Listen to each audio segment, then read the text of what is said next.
Hello বন্ধুরা, এখন কথা হবে রামচরণের নতুন মুভি পেদ্দির ফার্স্ট গ্লিম টিজার নিয়ে। এইটা কিন্তু একটা বড় কিছু হতে চলেছে, বিকজ ওর যে আর প্রথম মুভি ছিল গেম চেঞ্জ, সেই মুভিটা কিন্তু ভালো চলেনি। ওই মুভিটা কিন্তু অনেক বেটার হতে পারতো, তো সেই মুভিটা না চলার জন্য কিন্তু ওর একটা কিন্তু ইম্প্যাক্ট পড়েছে।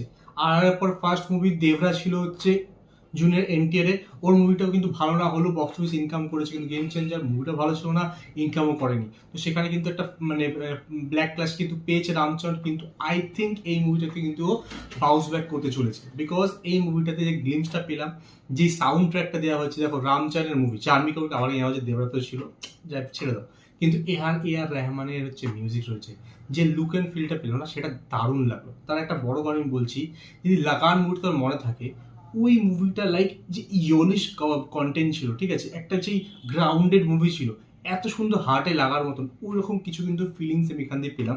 যে একটা গ্রামের অঞ্চল দেখা যাচ্ছে, গরিব মানুষ দেখা হচ্ছে, সেখান থেকে এবার এগিয়ে গিয়ে ও যে ডায়লগগুলো দিচ্ছে, স্পেশালি এই ডায়লগটা নিয়ে বলার কথা আছে, বিষয় রামচরণের মুভি যেগুলো হিন্দিতে হয় সেগুলো কিন্তু জেনারেলি ডাবিং হয়, ঠিক আছে, কিন্তু এই মুভিতে ওর নিজের ভয়েস দিয়েছে। ওর তুমি ভয়েসের লাস্টে স্টার্টিং দিকে যে ওর ডায়লগগুলো আছে, ওটা শুনলেই বুঝতে পারবে যে ওটা ওর নিজের ভয়েস, বিকজ যে টানটা, সাউথ ইন্ডিয়ান টানটা কিন্তু তুমি মানে ফিল করতে পারবে। যাই হোক, ভালোই লেগেছে, আমার খারাপ লাগেনি, বেশ ভালোই লেগেছে কথা বলার স্টাইলটা।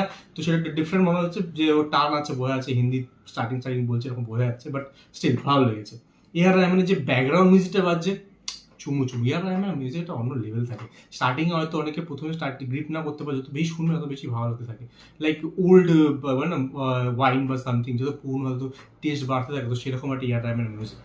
তো সেইটা নিয়ে এবার যখন এই টিজারটাই কথা বলি, সেখানে ও যেভাবে আসছে, হচ্ছে একটা লুক দেওয়া হয়েছে, একটু ইয়োলিশ লুক দেওয়া হয়েছে, একটুখানি রাস্টেড লুক দেওয়া হয়েছে, রাস্টেড ব্যাকগ্রাউন্ড দেখানো হয়েছে, গরিব ফ্যামিলি থেকে, গরিব লোকেশন থেকে বিলং করে, সেইটা দেখানো হয়েছে। এবার এখানে আমরা ক্রিকেট খেলা দেখলাম, কিন্তু আমি যে শুনতে পাচ্ছি যে এটা গেম নিয়ে মানে একটা মুভি। আর যে ডায়লগটা ছিল যে একই টাইপের লাইফ, একই ধরনের কাজ আমরা সারাদিন কেন করবো, আমরা তো একটাই লাইফ পেয়ে সব কিছু করবো। তো এখানে আই থিঙ্ক এটা একটা গেম দেখানো, এরকম অনেক গেম থাকবে। এইটা দিয়ে স্টার্ট, এর জন্যই করা যে ক্রিকেট হচ্ছে আমাদের ইন্ডিয়ার সব থেকে পপুলার গেম, তো সেরকম অন্য গেমও আই থিঙ্ক এখানে থাকবে।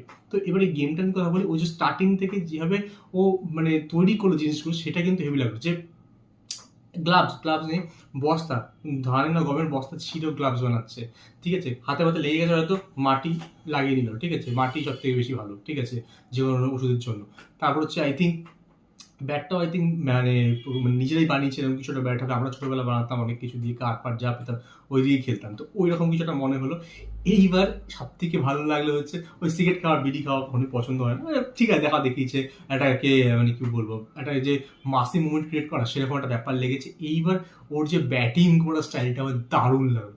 ব্যাট করছে, জেনারেলি আমরা বাংলা বা হিন্দি অনেক মুভিতে আমরা ক্রিকেট খেলা দেখেছি, অনেক মুভিতে ক্রিকেট খেলা নর্মাল খেলেছে, বাট এইতেও যে সাউথ ইন্ডিয়ান মুভি একটা মাসি ব্যাপার তৈরি করতে, সেটা সাউথ ইন্ডিয়ান মুভি সেটা বোঝা যায়, ঠিক আছে। মাসি ব্যাপার কিরকম, ব্যাট করছে, এগিয়ে গেল, 6 মারবে, তার আগে নিচে ব্যাটটা ঢুকে তারপরে 6 বল, ওই যে ব্যাপারটা একটা বাসি ফিলিং আনা, যে এরকম একটা ব্যাপারের মধ্যে, এরকম নর্মাল ক্রিকেট গেমের মধ্যে মাসি একটা ফিলিং, একটা লার্জার লাইফ ফিলিং আনা, যে সেটা কিন্তু এটা না রাখলে বোঝা যায় না। তো এরকম কিছু আই থিঙ্ক আমি ছোটবেলা গেম খেলতাম না, তো এরকম অনেক গেম দেখেছি, কিছু কিছু ডিফারেন্ট ট্রাই করি। লাইক একটা ছেলে ছিল এরকম ক্রিকেট খেলতো, এরকম করে প্রথমে পায়ে মারতো, তারপর ব্যাটে বল মারতো, ঠিক আছে, নিজে পায়ে আগে ব্যাটটা মেরে তারপর বল মারতো।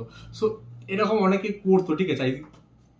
এই জিনিসগুলো কিন্তু রিয়েলি মানে জেনারেল যেটা গেম টেম খেলে, ক্রিকেট খেলে, গলি ক্রিকেট টাইপের জিনিস খেলে, তারা কিন্তু ফিল করেছে, ঠিক আছে, ছোটোবেলাতে আমরা অনেক খেলেছি, তো ফিল করি। তো সেইরকম কিছু একটু লার্জ অ্যান্ড লাইভ করে দেখানো অন স্ক্রিনে, দ্যাটস এ শেফ কিস, ঠিক আছে।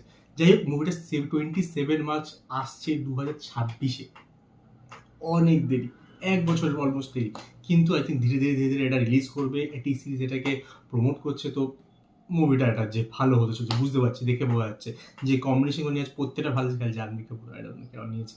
যাই হোক, বাকি আই থিঙ্ক সব কিছু বেস্ট ভালো হবে, আমার মনে হচ্ছে মুভিটা বেশ ভালো লাগবে, টিজারটা বেশ ভালো লাগলো। তোমাদের কেমন লেগে, তোমরা কি দিয়ে দেখেছো আমাকে কমেন্টে শেয়ার, তারপর আমার সঙ্গে দেখা হবে নেক্সট ভিডিওতে। Good bye.